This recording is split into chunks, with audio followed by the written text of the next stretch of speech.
6S Arrma Mojave very quickly became one of my most favorite vehicles. Let me explain why. Today on RC Guy Garage, we're going to take a step back and a dive into my Monster Mojave conversion that you see behind me on deck. It very quickly became one of my most favorite vehicles. Changing the platform also did change a few things with how the vehicle handles and the way it manipulates the terrain. Manipulates. Yeah, I said manipulates, because that's literally what it does, is I am the toggle switch behind that trigger. And if something gets in my way, I either steer left or I steer right. There is no in between. The 6S Arrma Monster Mojave is an absolute animal. And if you don't know what I'm talking about, there will be a link in the description there, or there will be a link on screen somewhere. Always forget which way it is. I think it's that way. We'll go with that way this time. I'm probably wrong. Maybe I should figure out whether if it's on the left or the right. Either way, if you're interested in diving in to see what I've done to turn this Arrma Mojave into what I call Monster Mojave, stay tuned for this episode from RC Guy Garage, because this is literally all about my experience with the 6S Arrma Mojave. With the exception of the wheels being taken off, which this vehicle runs right now, these, and a lot of people have asked what these are. You can see the writing right there tells you what these tires and wheels are. So these are from, or should I say, these are takeoffs or replacement wheels for the REDCAT Racing Kaiju. Now some people have said that this is a bad tire, it balloons, but here's the thing. For the way I drive, this tire is exactly what this vehicle needs. We aren't going for all-out massive amounts of speed. Although, with these tires, this thing does get incredible performance and speed. Excellent handling. And I want to say that this platform allows these tires to be able to do that. Did I do any conversion for the Hex? No, I didn't. The only thing that I did do was take off the hubs from my EXB Creighton and install them on the Mojave. That is literally the only difference. Nothing else was changed. The axles are the same, except for the actual axle or spindle, but the dog bones or axle section is still the same, still stock, nothing's changed. On the Arrma Mojave, there was originally a line that followed the wheel wells. So both front and rear wheel wells were modified and or cut, and you could see, and I think that you can see that it was a very easy trim because there was already a line to follow. Now, this one right here, I can see that there's still a little bit more that I can trim, but I don't believe it's necessary because I'm not having any collision. The other thing that I had to do was slightly modify the front bumper. Now, things are kind of a disaster right now because this thing did get absolutely thrashed. And if you could see right now, the front bumper or that support has fully collapsed. So finally it's in need of some parts. The only thing that I have ever broken on this thing is a rear diff, which really wasn't, well, yeah, it was my fault because it was probably lack of maintenance. But the only thing that is ever broken on this is one rear suspension arm. That's it. A lower arm, because I did a I care nothing about nothing launch off of a jump and it slammed into a downed tree. There was a massive branch, pretty thick branch, sticking up that caught that rear arm. Now, fortunately, I was able to find, I think, the dog bone, and all I did was replace the arm. That was it. That's all that has ever happened to this thing. Chassis-wise, the thing is laser straight. The other thing that I had to do was I did change out the receiver, only because I wanted to run it on a different radio. I did change out the motor, and I did change out the ESC, only because I was pushing this vehicle, and this vehicle took it. Now you can see some stuff right here. This is from where I mounted a Goliath Game Changer fan, which literally, I want to say, changed the game in cooling for this vehicle. Now, that fan, I mean, look at the condition of this thing. That's basically what the fan looked like.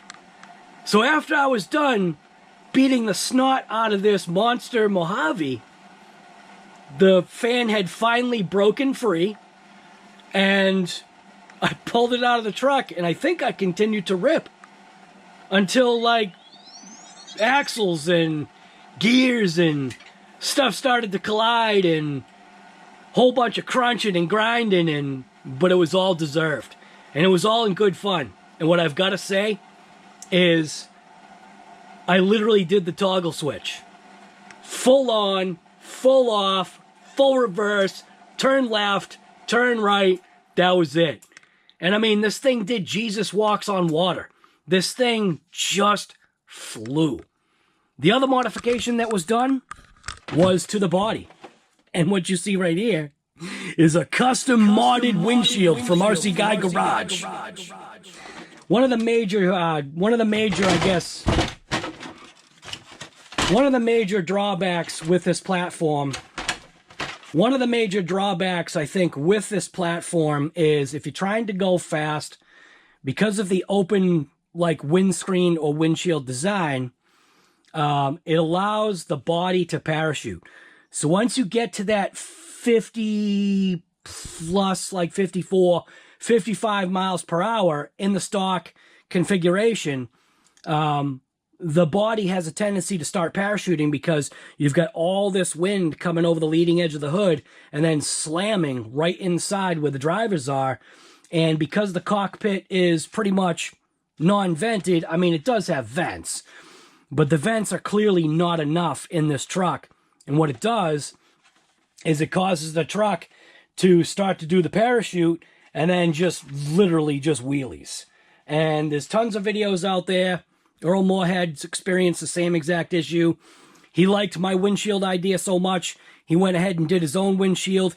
He did a little bit of a different install. He did an inside install where I stayed with the Easy and went with an outside install. And I believe we both used a plexiglass or Lexan or whatever the heck this stuff is. This is just garage door window, polycarbonate plastic or something, whatever it is. I did use a heat gun so that I could get a good curve on my windshield. I did notch out the cowl induction kind of scoop looking thing that they've got right here. But either way, very minor changes, but let's see what's really broken on this Mojave. So what had happened with the front was I ended up popping one of the drive axles. My cups seem to be in good shape. They are a little wallowed out and slightly bent, but that's to be expected with all the abuse that this thing has had. And I don't know if you can see inside of there, but you can see that that section right there is a little bent out. We'll go on to the other side. And that was what was wrong with the front drivetrain. The front drivetrain, I don't believe, experienced any diff collision issues.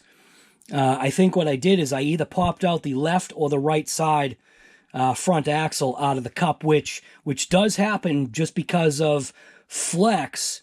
In certain positions, you can get a pop out, and then it jams down into the A-arm, and then you have basically a front lockup.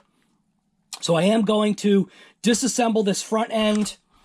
I do want to open up the center differential, because that center differential from memory, I've actually never had it out of this truck to my memory.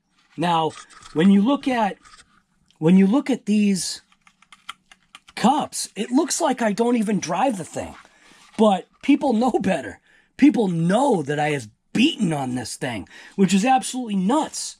So what is going to be good is to finally break open into these differentials, clean this thing back up, and find out exactly what happened, because I do believe I may have either destroyed the rear end or something had happened. But when I talk about how I leave my RCs to die, what is all that orange stuff that you see on the axle, on this upper link rod? What is all this orange? It's called rust. I do not treat my RC vehicles good by any measure of the sense of word good. I don't even maintain my vehicles. Well, sometimes I do, but mostly I don't.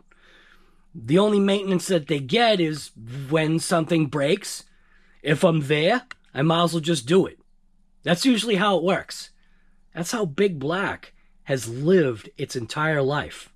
I have literally got the unicorn of F350 Super Duties with the 6.0.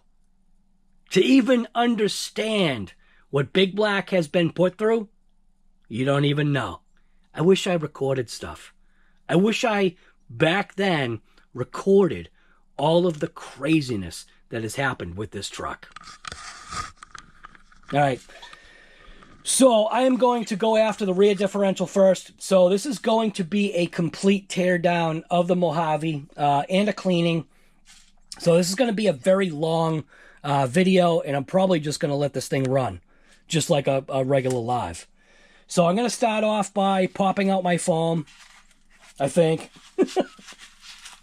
So I had cut foam. I'm going to need new foam. So I had cut foam strategically in a way to support sections of the body. You can see I did slits to go in between the back bumper, and I did little notches just so that this foam fit inside and gave a little bit extra, I guess, cushion. And the same thing went for this shock tower thing here. So I'm going to cut the tape.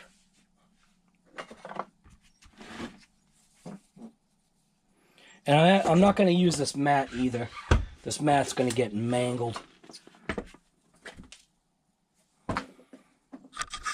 All right. So I'm going to get this off. Literally everything is broken here. This is going to need some new parts.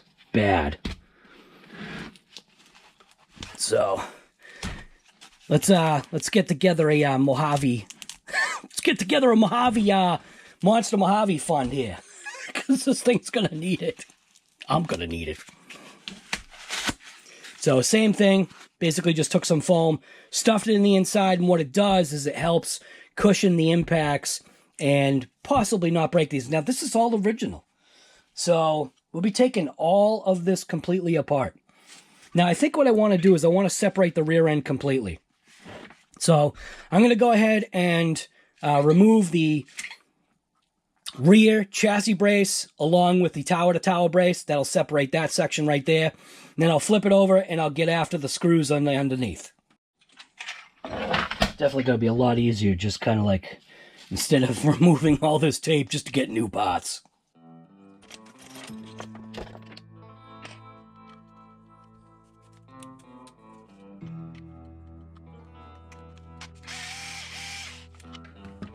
fun part's going to be trying to remember where all these screws go. But, so I've got this video. I think the video is definitely going to help when I finally get the new parts in and put this thing completely back together. So that's why you should record yourself.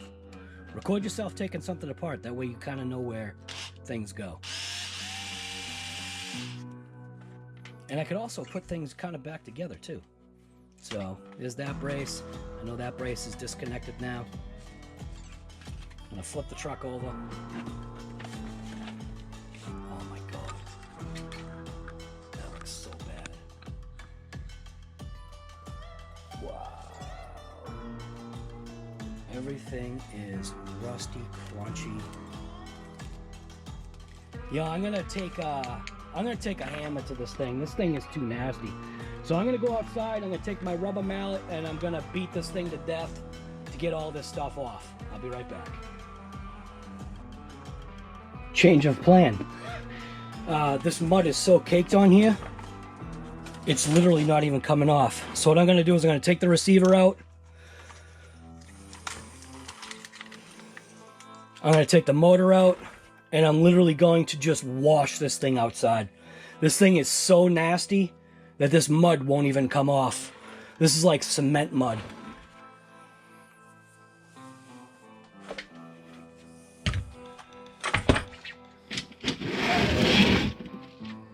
Oh, I can't believe I did this to this thing. Alright, I'm gonna heat up some wires. This is a 427 motor. People might know why I like the 427. I am going to flip up or get rid of this top brace because this thing needs to be in the way. I got to use some heat and I don't want to melt that plastic. So I'm going to take off this top brace. Just use my driver. What you doing, guy? Wasting time? You know it. It's all for content.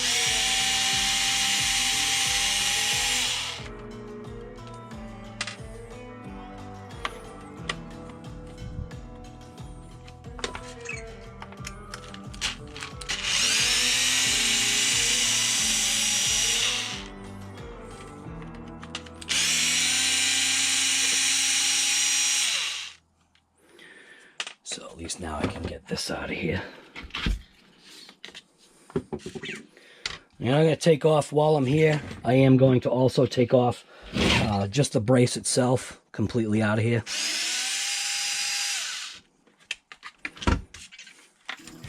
Like I said, you can take the screws and kind of just put them back into place. That way you don't forget, because this is going to be a total teardown.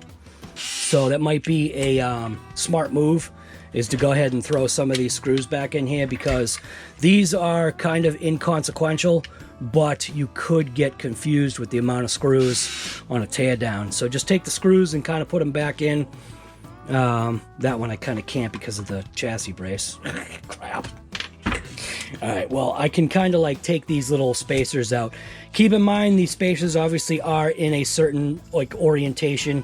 It's no big deal. You kind of know how it goes just by how the brace lines up. But I'm going to go ahead and just put these together. That way I know that's what that's for. I maybe could confuse this as like a pin, but this thing doesn't take this type of screw for pins. So, but it's just to kind of like keep things together. It's like rare that I'm doing that. So I am going to take heat, and I'm going to heat up those screws right there because I just don't want to have an issue.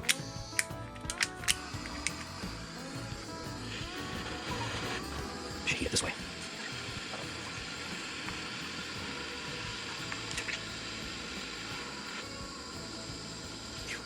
Where those things are on there. There we go. Gotta be careful of that differential, because the differential center diff is plastic. Here we go. Nice. Oop. Wrong way, guy. Now watch out for these screws, because these things are going to be pretty hot. Just dump them right into the chassis.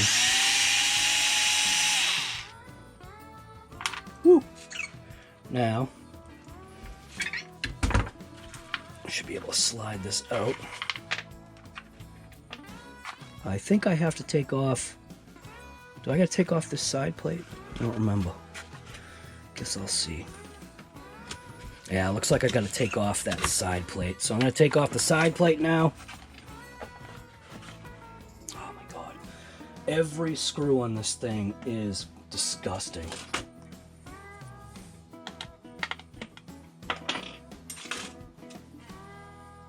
Holy smokes. This is bad.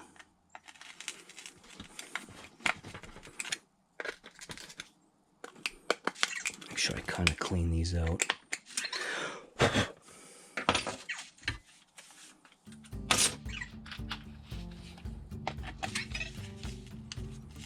Oh my god. Won't even go in.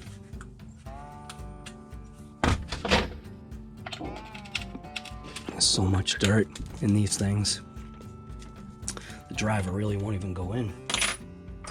So I'm going to use it just by hand. Give it a crank.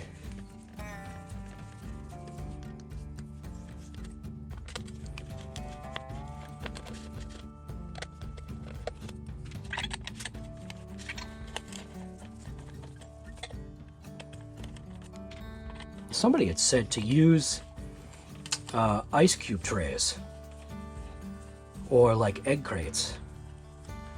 Ice cube trays definitely would be the way to go when doing something like this. So I probably should get myself some ice cube trays. They're pretty cheap. You get them at Walmart, I think, for like $1, or go to the dollar store or something. Get them for like $1. All right, so that side plate is off. Should allow me just to slide this motor out. Yep, here we go. So everything is going to be clean. So I will be removing everything. The pinion's coming off. Literally, this thing is going to hopefully be brand new, kind of looking-ish. Jeez, I even think there's like spider webs in there. All right, so I'm going to go ahead and leave the servo in there. I know I said I was going to take out everything, but for now, I'm just going to leave the servo in there. I'm going to take this thing out and hose this down and try to get it cleaned up better than it is. I'll be back. All right, so this is my washing station. Do have a brush. Go ahead and flip on the water. Give it a quick little hose down first.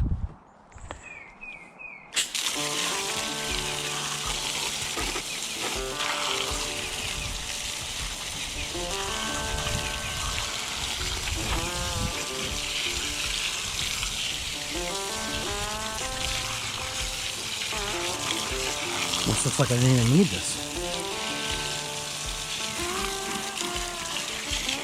The hose down is working a lot better than I thought it was going to.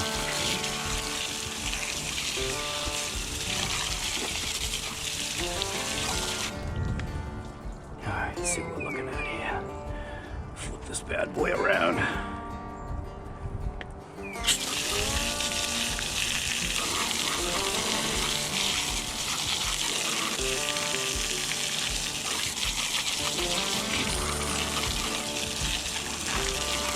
Jeez, I don't even know if I'm going to need this brush. Everything pretty much, I think, kind of washed off.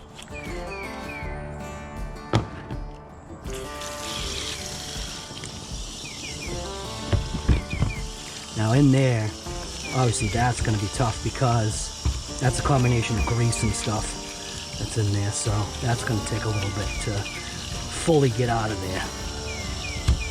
But I think in general, we're in much better shape now than what we were.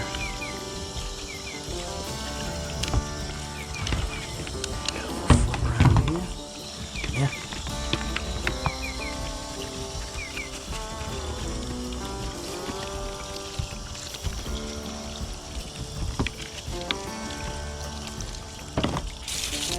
All right, give it another little.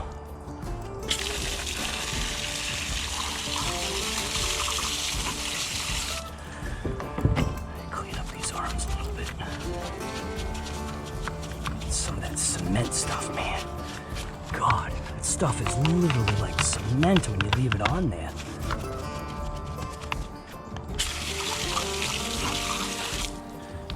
Get a look at it this way.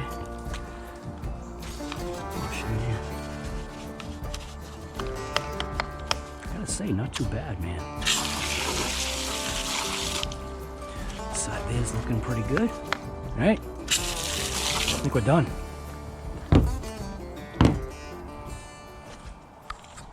Well, I couldn't find an egg crate, so I guess this is going to have to do. Just going to continue with taking things apart. I will obviously kind of like dry stuff as I go. But I am going to get this thing, like I said, down to a bare chassis and start over fresh with new parts. I was able to get, you know, the water. The water basically, you know, was able to clean all the screw holes and everything out. So now it's just time to continue with the disassembly. So, you know what? I don't think through any of this I'm going to talk. You're just literally going to hear music.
Now look at how that grease basically did its job.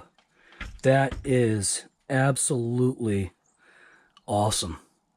This stuff is mint. That's this stuff right here. This is the stuff that I use. I don't recommend you do it, but this is what I do.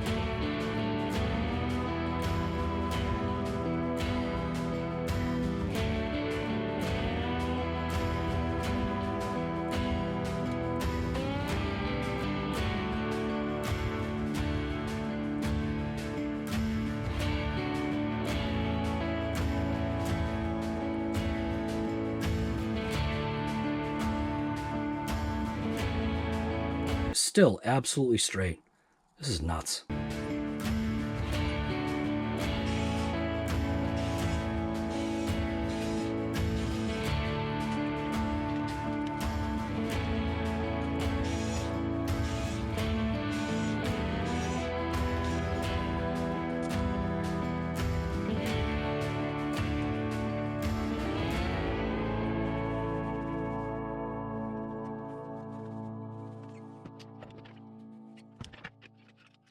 Oh, check that out.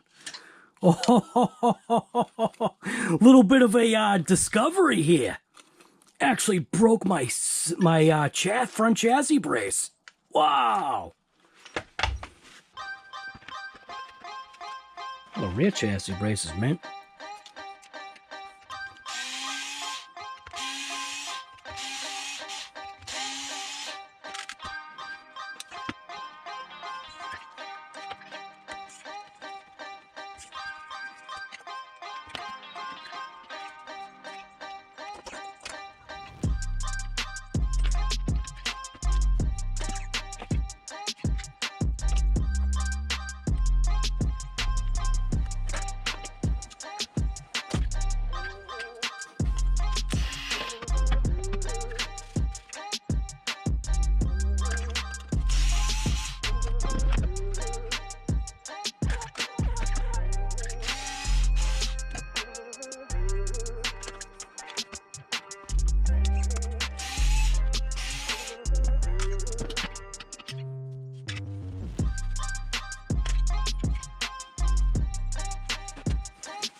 regular just shielded bearing.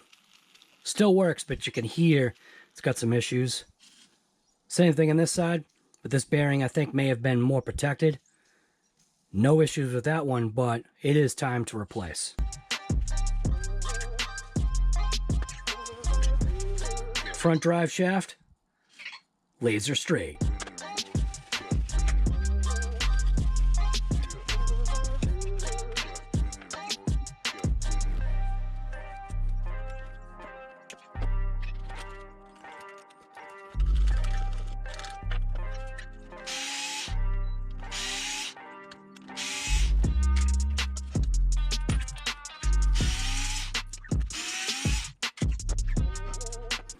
This is literally just broken. So I'm going to go ahead and just pop it off.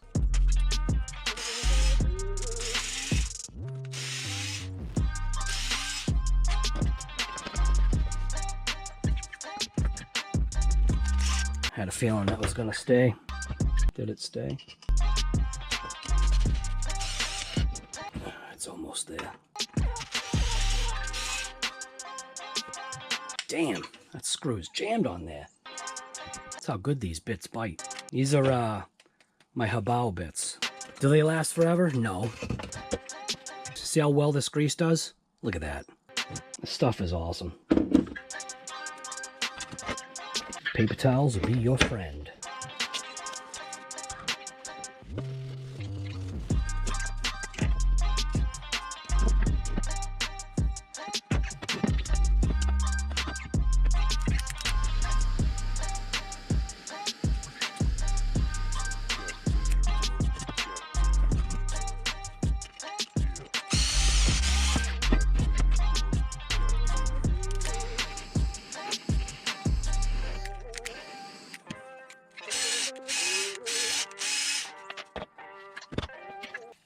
Hot stuff. I'm not going to put this in the plastic tray yet. Let it cool off a little bit. So pretty much down to a bare chassis. There is no need to remove the motor mount because I'm not having an issue with that.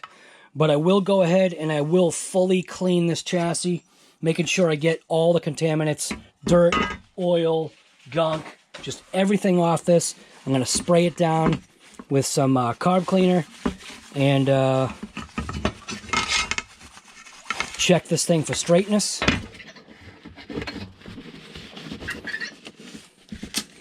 Get in there, clean this thing all the way down. I am still going to leave the Sherlock on there. There's also no need to take that off because that's out of the way. It's not causing any issues, and it's fully adhered, and that way I can still put my GPS module on there and not have any issues. But we'll go ahead and we'll scratch off all the serial number crap and all the, you know, QC pass codes or QC pass and all this other stuff because this had already passed the RC Guy Garage abuse test. So, yeah, this thing is coming out nice. So there you go. Mojave chassis. Let's check it out for straightness. You have got to be kidding me. How? How is this thing still straight? I don't know, man. Arrma tough. I guess that's where it comes from. So there we go. So now I'm going to go ahead and bite into this rear differential right now. This is the diff that I think I ended up exploding gears or something I think went wrong. Something I think went wrong in here. So I'm going to go ahead and pull this apart. This is going to be a process. Things are still nasty. It probably would be a good idea. It probably would be a good idea to go ahead and throw this in my dishwasher right now on the pot and pan high temperature wash, which would clean out all this crap. Don't do that. All right, so let's blow this apart and see what we got here. So you can see the pin block is starting to wallow out on one of the holes. I do believe I have one of these. So this would be D block. I'm going to go ahead and remove the pins so I can get the shocks out. Or the screws. Remember, all this stuff can go back.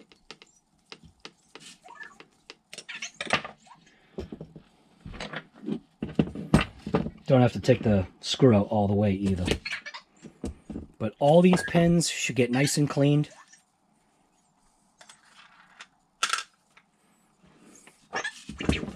Same thing on this side. Oh, check that out. Is that screw? Oh, all right. For a second there, I thought the screw was still out. So it doesn't take much to pull that out. You can take a pair of pliers, whatever it is, get in there, pull that out. Pin actually is in great shape. Pop out the shock. Wow, look at that. Look how loose that is.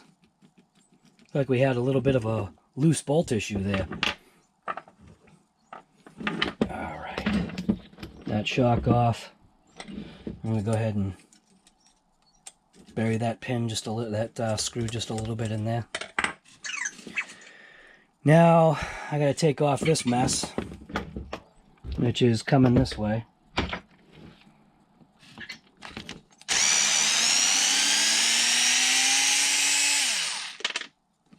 Now these screws, I'll go ahead and I'll reinstall them back into this.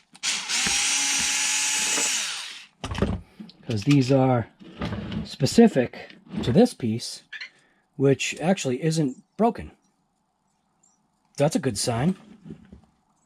So I'm going to go ahead and put these screws right back in. Now everything's all wet, so this is kind of semi-temporary.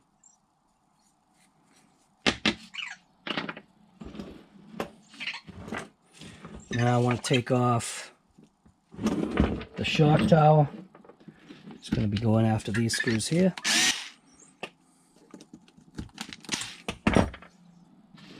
This is where it's going to start getting nasty. Alright. So I get that screw. And then take off these little link things here. Just get the wrong driver.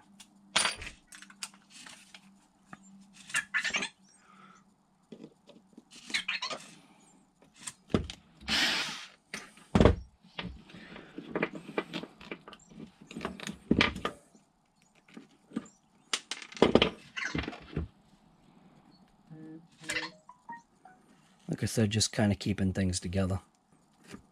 That's crunchy. On this side, do the same thing. Oh. That just fell off? I just fell off. That might have been why I lost rear drive. No way. If that's why I lost rear drive, that might be why I lost rear drive. Maybe. Maybe not. Actually, the rear drive sounds like it's all right. You gotta be kidding me. Wait a minute. Something can't be, this can't be right. That actually looks like it's all right. No way. No stinking way. All right. Well, I'm still going to continue with the teardown. But if that's what the case is, that is awesome. That's less pots. Less pots is less money. Oh my God, I can't see here.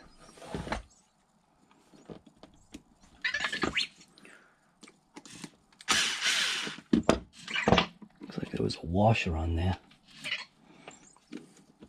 I don't think there was a washer on the other one, was there? No. No washer. Oh, wait a minute. Oh, wait a minute, that's the washer that just came off. So the other side had no washer. At least I don't think it did. I don't ever remember taking that pot off, so I don't know. I think that's kind of a good question.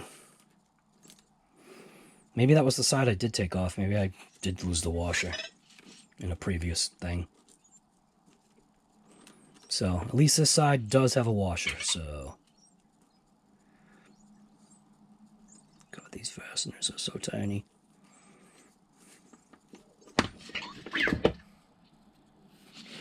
Other than being crunchy from rust, this thing is mint. This thing is all literally just crunchy like rust. So I should probably sand these things and paint them up. Yeah, look. Check out the rust. Literally, these drive shafts are rotting.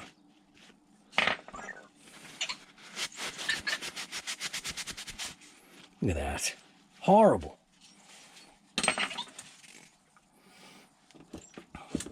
Alright, so what else needs to come off? In order to get that off, looks like these two back screws right here.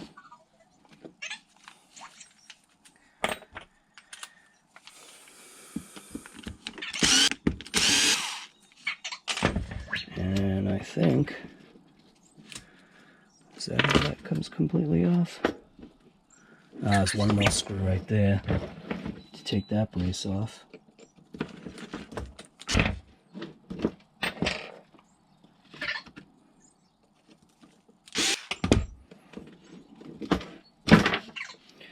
Alright, so these can basically just kept together with that one screw right there.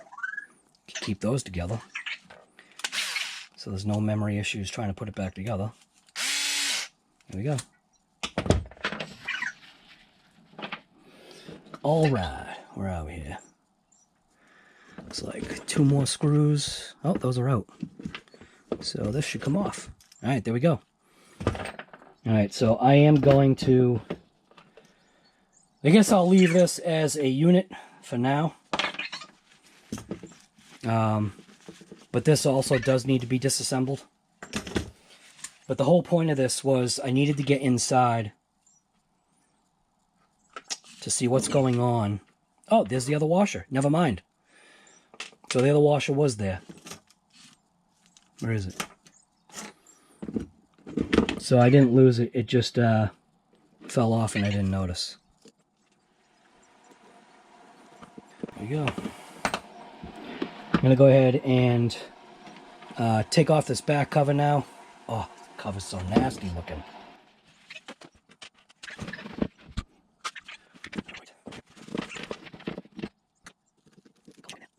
This is what kills your drivers.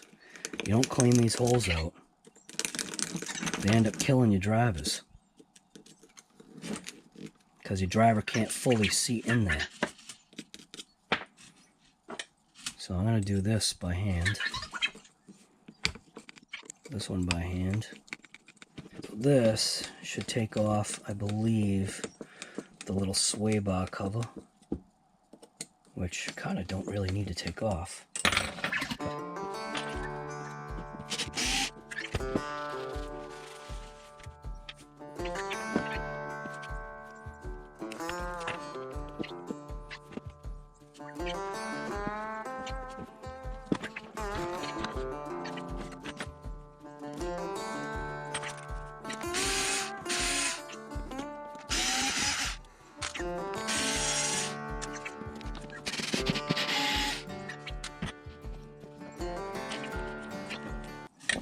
Crap. Let this come off. It's like welded on.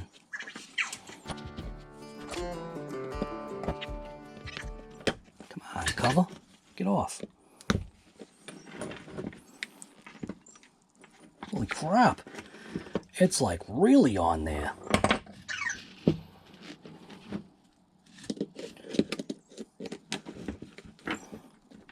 Holy smokes. Well, looks like this definitely did its job. Look at that grease. Absolutely mint. Let's pop out this diff. Check this thing out.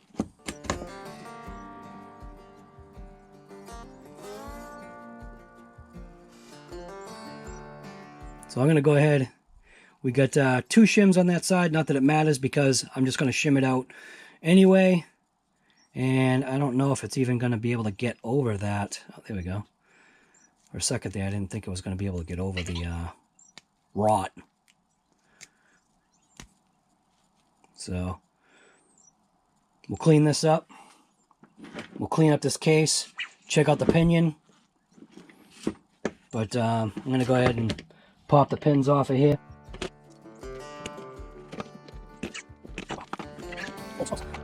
That pin doesn't want to let go. So that pin is like seized in there. I have to check that out. Pinion bearing. Feels mint. Obviously just going to have to clean all this crap out of here. But I am not seeing any carnage. Is it possible that there's no carnage with this thing? Like I said, the gear itself actually looks pretty mint. I'll clean it off so I can get a better look. But it looks pretty dang good. Just dirty. Nasty from being submerged and everything.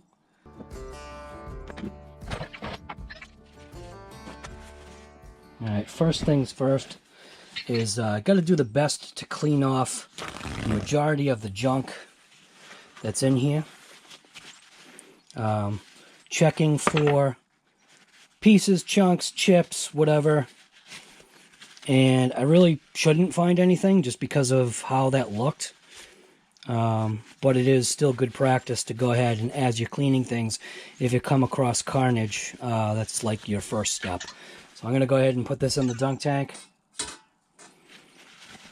Go ahead and move on to the next couple of parts. Again, trying to keep things kind of semi-clean. These shims just got bent.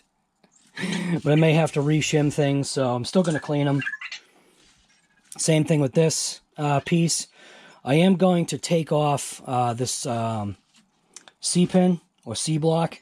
So I'm going to take off that C-block.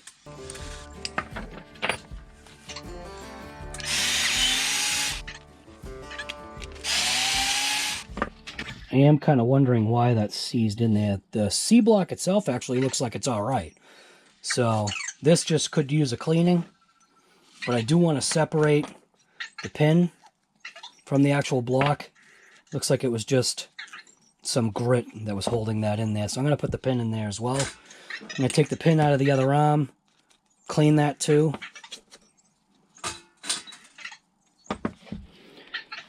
Clean out as much of the grease out of here that I can, just to make the cleanup process just that much easier or quicker.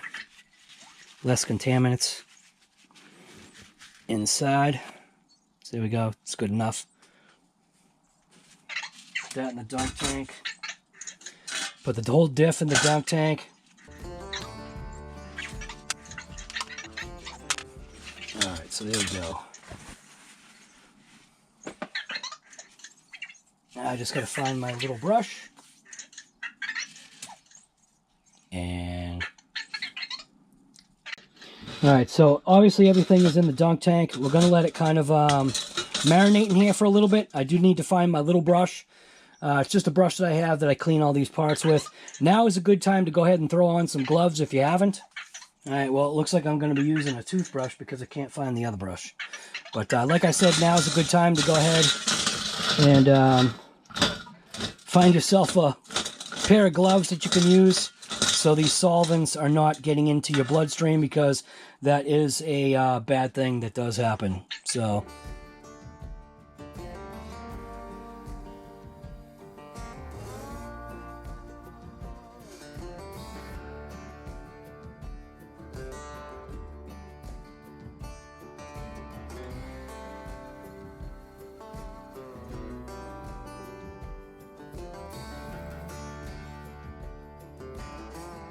boy, other than these bearings, there would have been literally no reason for me to open up this diff.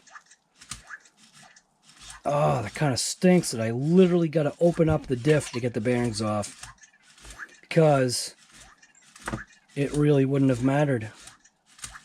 Gear-wise, does look like we had something going on. But shimming the diff, re-shimming the diff, might bring this back to life. So you can see, you got that shiny profile on the gears, if you could see that. That shiny profile is basically saying that this was either the ring gear was actually spaced too far away, or maybe even the pinion gear was spaced too far away, causing a gap. That still may be acceptable. Maybe. The best scenario probably would be to go ahead and order up new gears. But I'm going to go ahead and I want to inspect this gear.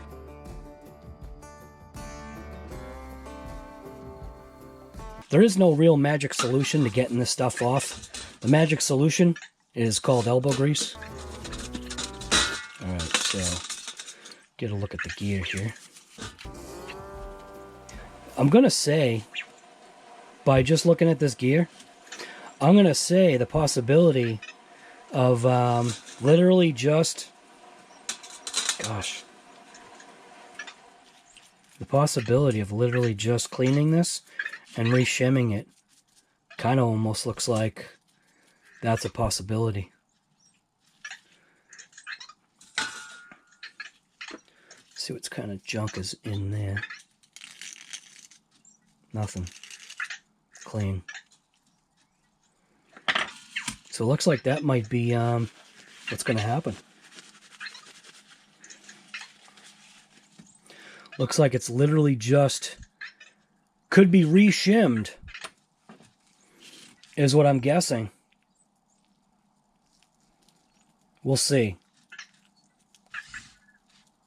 That is a little bit of wear, but there still is good mesh. So maybe if I shim this,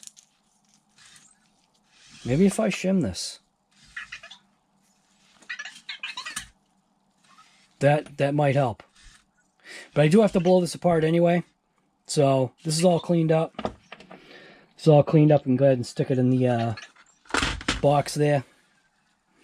Continue cleaning this part. Looks like we got a bearing that came out. Take a look at this bearing. Now, I don't think this is a serviceable bearing. Oh my God, it is. I can service this bearing. So that might mean I can service this bearing too. No, I can't. Looks like these are non-serviceable bearings, but this one is serviceable. Serviceable meaning you probably can't see it, but there is a ring, kind of like a inside snap ring looking thing, that I can peel out and yeah, and clean this bearing. I gotta take the you know what, I can't. Sometimes with gloves, man, gloves can be a pain, but they're for your protection. So wear gloves.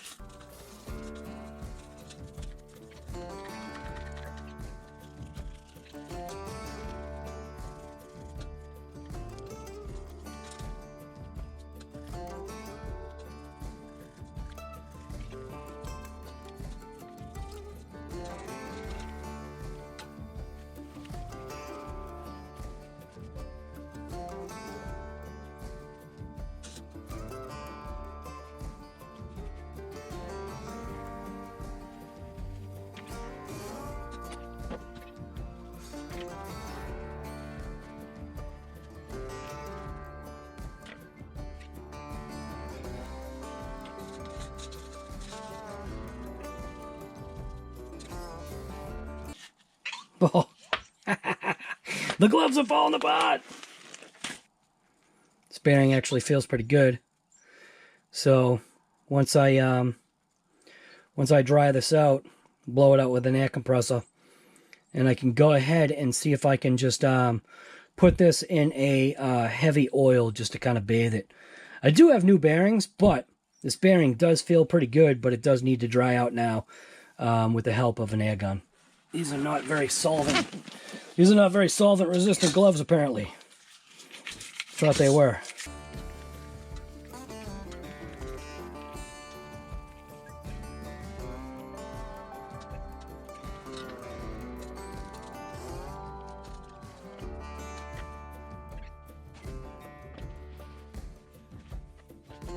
So again, I'll be using the air compressor to basically blow out all of the little nooks and crannies that you can't get to with the paper towel. The air compressor will be able to get into all these holes and everything and clean everything out. It's pretty important, especially when you're, you know, dunking it in the gunk.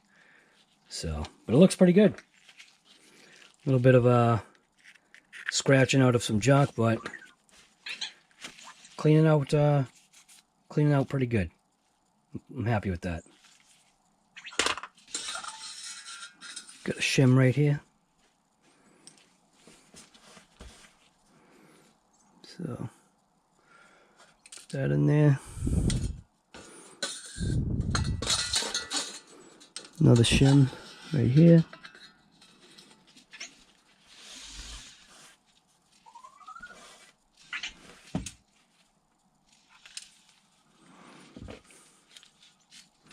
Now these I'll hit with steel wool. Because nothing wrong with these pins, they just need to be cleaned up. At least I don't think there's anything wrong with them. Rolling them on the bench here should show. They seem to roll pretty good. There's grit on the table, so, but they seem to roll pretty good.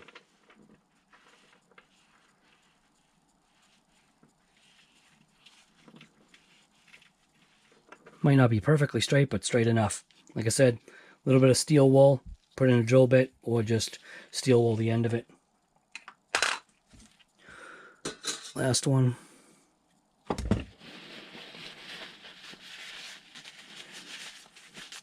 Now this stuff is more of a cleaning aid.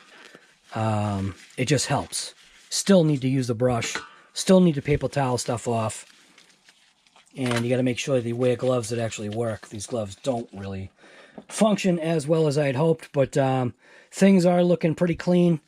I may take this piece off just to kind of more thoroughly clean things, because it is allowing some of the grit to stay up inside those channels, so that may be a part that I do end up taking off. The other possibility, now see, I'm going to take this arm and I'm going to clean up this arm in here as well, just like this. Get some stuff on there.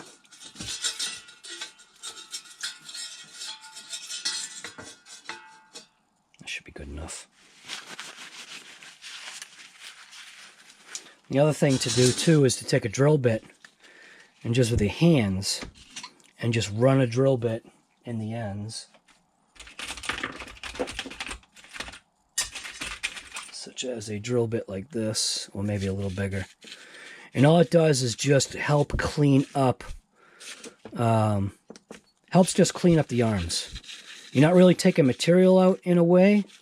I mean, maybe you are, just the slightest amount, but it's almost like a line honing for bearings. So just do that. And without steel wooling one of these pins, we'll take the pin. Look at that. So the pin itself just needs to be steel wooled a little bit. But like I said, just take a drill bit and just use it with your hands and find one that pretty much fits the hole. And then just do it with your hand and then just kind of clean it out. Then if you do have access to an air compressor, probably be a good idea just to blow those holes out. But here we go. Look at that. That way the hole is true. And once I steel wool this, it should be even more slick. So checking the conditions of the arms, there's like nothing wrong. I'm telling you, just sometimes I just don't get this thing. These bearings right here, these are a rubber sealed bearing. So these I will be servicing. This is the hub and axle out of the EXB Creighton. So it's literally the hub and the axle out of the EXB Creighton. The arm is still Mojave, obviously, because of the shortness going along with the arm. But like I said, this hub right here, which might need to check that out. There's a little slight amount of binding here that could be rust, or it could be, I don't know. Actually, you know what? It might not be rust. That could be I don't know, I have to check that out. It's not a huge amount of binding, but it also doesn't flop. See what I'm saying? So there is a very slight amount of binding. I might just look at that. I do have it shimmed. I don't remember if it was shimmed from factory, but honestly, I don't remember from the build. But there goes that side. Take a look at this side. I'm going to go ahead and throw it in the dunk tank. Run the drill bit through. Feels pretty good. There is a slight amount of grit in this one. That also could be because I did it wet.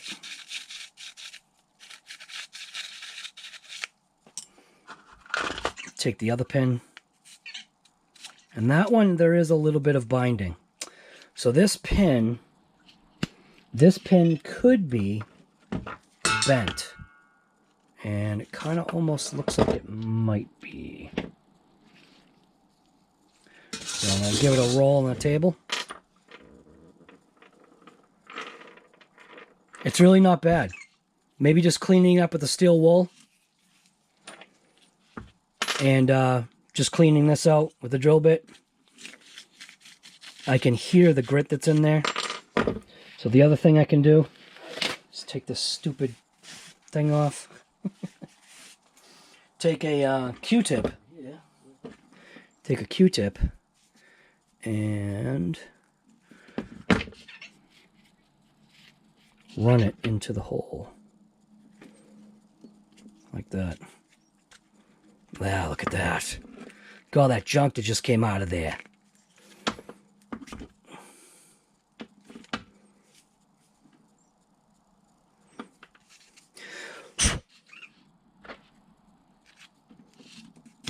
Still a little slight amount of binding, so this pin could be bent. Looks like it's bent right there. The very, very slightest amount. So I can either replace the pin or I can rebend that. And now I can see the bend. Very, very slight. Could probably get away with it and not be an issue, but I think I will try and see if I can bend that if I don't have a pin. It's literally just slightly bent right there. It's the slightest amount. And that's why when you get to, see, it's right there. That's why when you get to there, it's tight. Because there is a slight bend right there. And you go this way, see how it slides in further? Because the bend is here. So it might not be an issue. But I still think I might see if I've either got a pin. I probably do have brand new pins. Arms are fine. Nothing wrong with the arms. Eventually they will wallow out a little bit. And if you keep bent pins in there, it's going to assist in wallowing out these plastics.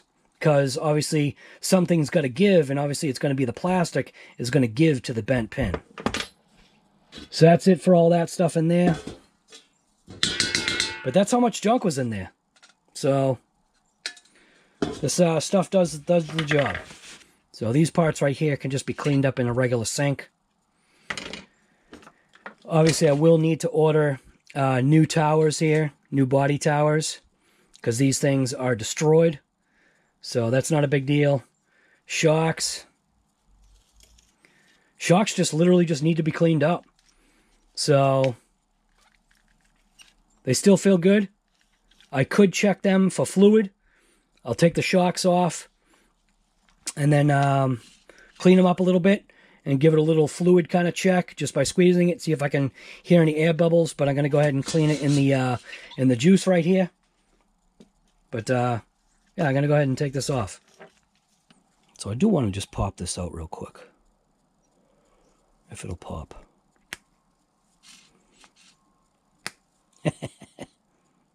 Never mind, it's going to stay in there. Alright, so like I said, one of these pins is bent. No big deal.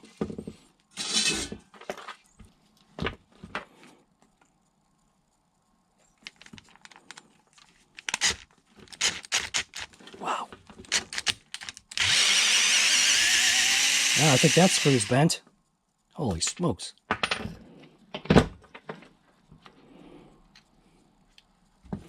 So let's see. Is that screw bent? Yeah, a little bit.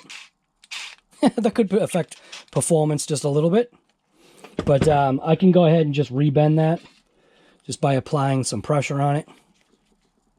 Like, I'll be able to put like a little bar on there, but I should be able to rebend that, no problem. So I'm going to dunk that. Came out. Go ahead and dunk this in there. Kind of clean it up a little bit. So I'm going to take the, hopefully take all the preload off of this spring. Or take some of the preload off. We'll be starting from 0 anyway with this thing.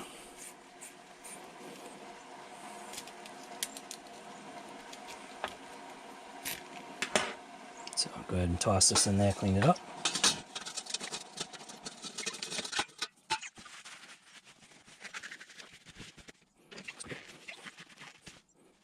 Can't tell if that's dirt. Oh yeah, it is. Wow. Check that out.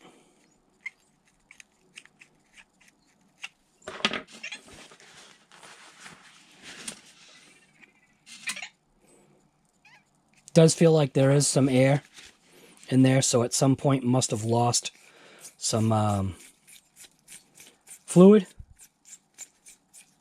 which is probably just comes out of the piston or the shaft. So clean this up a little bit. Oh, listen to all that grit. There's still grit in there. I literally have to take this ring all the way off to get that grit. Oh man, that's gonna take forever. I should like attach this to my drill. You can hear the grit. Jesus, it was like a friggin' marathon.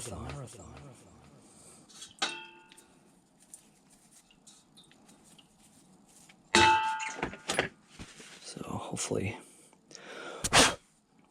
the thread's cleaned up. Can almost see sand in there, I think.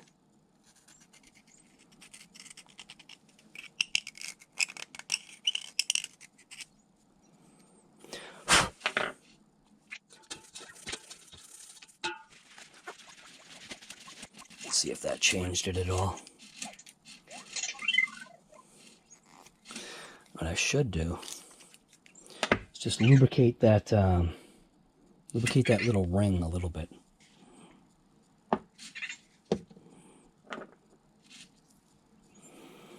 That way, maybe it will spin on a little bit easier.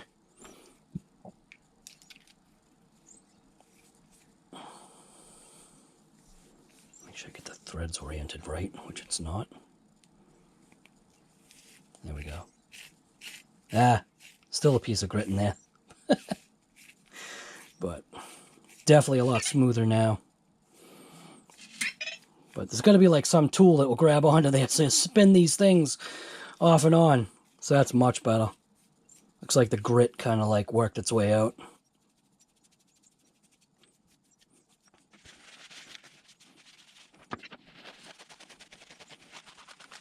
Spring itself is fine. It's just a little rusty.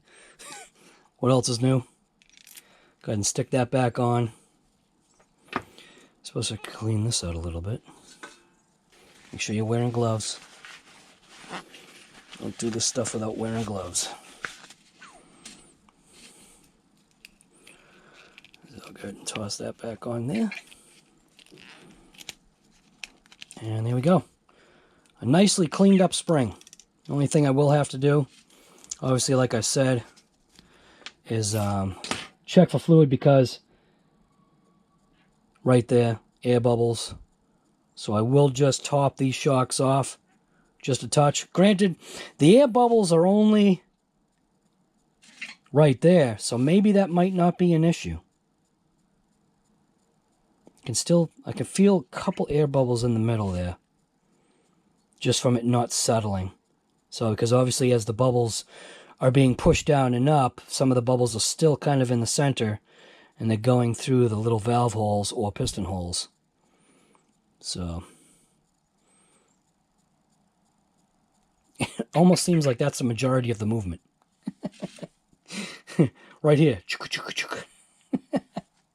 Alright, so I think we're good with that.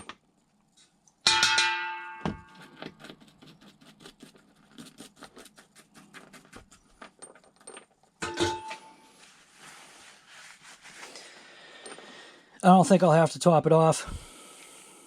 They seem fine. Just getting lazy. Alright, I think that's good enough. That'll be where this video ends for now. We got to look at the rear differential, which I thought was an issue. It's not as bad as I thought. It does look like it probably could have used a little bit more shimming. So we'll see what I can do. Most likely for this particular one, it won't be shimming that ring gear over. It'll actually be shimming the pinion out. And I do have shims to shim the pinion. So it's not always going to be the ring gear that needs to be shimmed, because sometimes you only have just so much of that movement side to side in that case to work with. At this point in time right now, we're going to have to take that pinion and drive that pinion out to meet the ring gear for a better alignment. And I think I can still get some miles out of that thing. If you like what you see on this channel, you already know what to do. If you don't, like I always say, do whatever you've got to do to put a smile on your face. Because I'll tell you right now, see this one? This is never going to leave.